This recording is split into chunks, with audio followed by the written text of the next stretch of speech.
புதுக்கோட்டையிலிருந்து செய்தியாளர் சுந்தர் இணைகிறார். சுந்தர், சமூக ஆர்வலர் பலியான சம்பவத்தை எல்லோரும் விபத்து என்று எண்ணிக்கொண்டிருக்கையில் கொலை வழக்காக போலீசார் மாற்றியிருக்கிறார்கள்.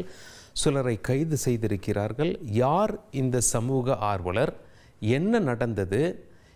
எதனால் இது கொலை வழக்காக போலீசார் இதை மாற்றியிருக்கிறார்கள்? புதுக்கோட்டை மாவட்டம் திருமயம் பகுதியைச் சேர்ந்தவர் ஜகபர் அலி. இவர் சமூக ஆர்வலர். இவர் அந்த பகுதியில் உள்ள சட்டவிரோதமாக செயல்படும் குவாரிகள், அதாவது கல்குவாரி நிறைந்த மாவட்டமாக புதுக்கோட்டை விளங்குகிறது.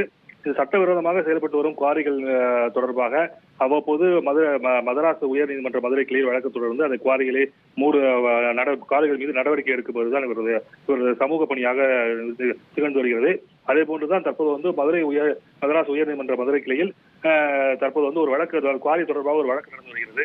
இந்த நிலையில் தான் கடந்த 3 தினங்களுக்கு முன்பு ஜகபர் அலி திருமயத்திலிருந்து தனது வீட்டிற்கு செல்லும் போது சாலை விபத்து ஏற்பட்டு, அதாவது ஒரு மினி லாரி ஒன்று அவர் மீது ஏறி சம்பவ இடத்திலே அவர் பலியானார். இந்த சம்பவம் முதலில் சாலை விபத்தாக தான் பார்க்கப்பட்டது. அதன் பின்னர் பல்வேறு தரப்பு மக்களும் அவருடைய உறவினர்களும் இது குவாரி உரிமையாளர்கள் திட்டமிட்டே கொலை செய்து நாடகம் ஆடியுள்ளனர் என்று கருத்தை முன்வைத்து இது தொடர்பாக திருமயம் காவல் நிலையத்தில் புகாரும் அளித்தனர். இந்த புகார் மீது போலீசார் விசாரணை செய்து நடவடிக்கை எடுத்து தற்போது ஒரு குவாரி உரிமையாளர் உட்பட 5 பேர் மீது வழக்கு பதிவு செய்து அதை 4 பேரை கைது செய்து தற்போது நீதிமன்றத்தில் ஆஜர்படுத்த உள்ளனர். இந்த சம்பவம் புதுக்கோட்டை மாவட்டத்தில் பெரும் பரபரப்பை ஏற்படுத்தியுள்ளது.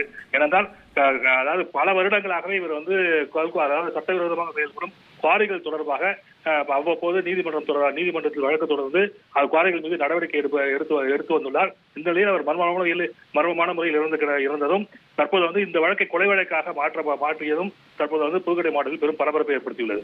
உங்களுடைய தகவல்களுக்கு நன்றி சுந்தர்.